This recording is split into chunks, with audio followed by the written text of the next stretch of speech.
Carrying a screaming toddler past staring parents while they arch like a tiny gymnast? Honestly, we need to talk about the playground exit. I'm Dr. Sara, child psychologist. New here? Subscribe. This channel is your parenting toolbox. Now, why leaving the playground breaks every toddler? First, the 30-second science. When your toddler plays, their brain locks into deep focus. Researchers call it being fully absorbed. They don't hear you the first time, not because they're ignoring you, but honestly, they're somewhere else entirely. And think about the deal you're offering.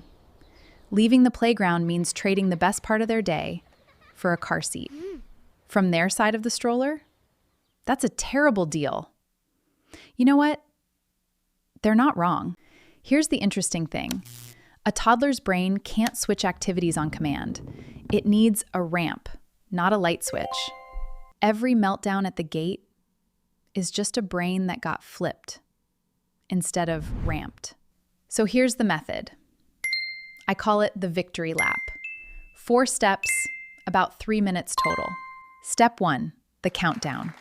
2 minutes before leaving, get close. Don't shout it across the playground. Touch their shoulder, make eye contact, and say, 2 more minutes, then we say bye-bye to the park.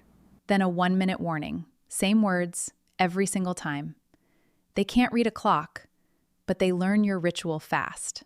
Step 2, the victory lap itself. Ask, last thing, 1 more slide or 1 more swing? 1 final round, their choice. This isn't giving in, it's a choice inside your limit. Leaving happens, but they pick the ending. A toddler who chose their ending walks away a winner, not a loser dragged from paradise. Step 3, say goodbye to the playground. Literally.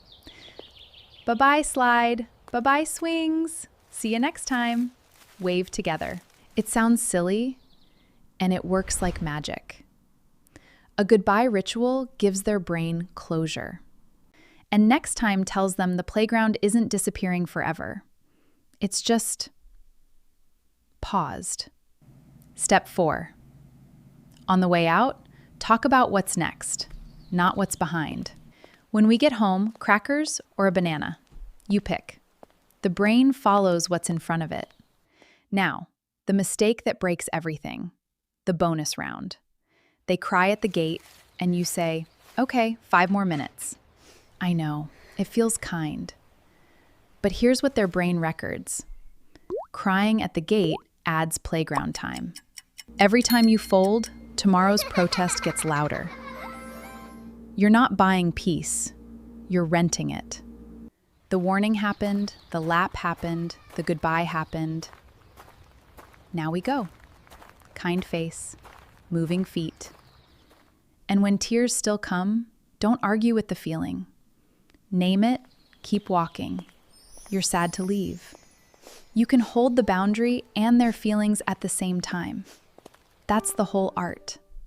If the victory lap saves your next park trip, subscribe. There's a new 5-minute tool every week. Because here's what's really happening at that gate. They borrow your calm.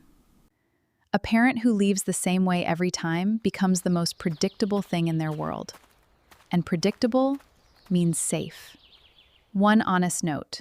If every transition ends in a long, intense meltdown, day after day, mention it to your pediatrician.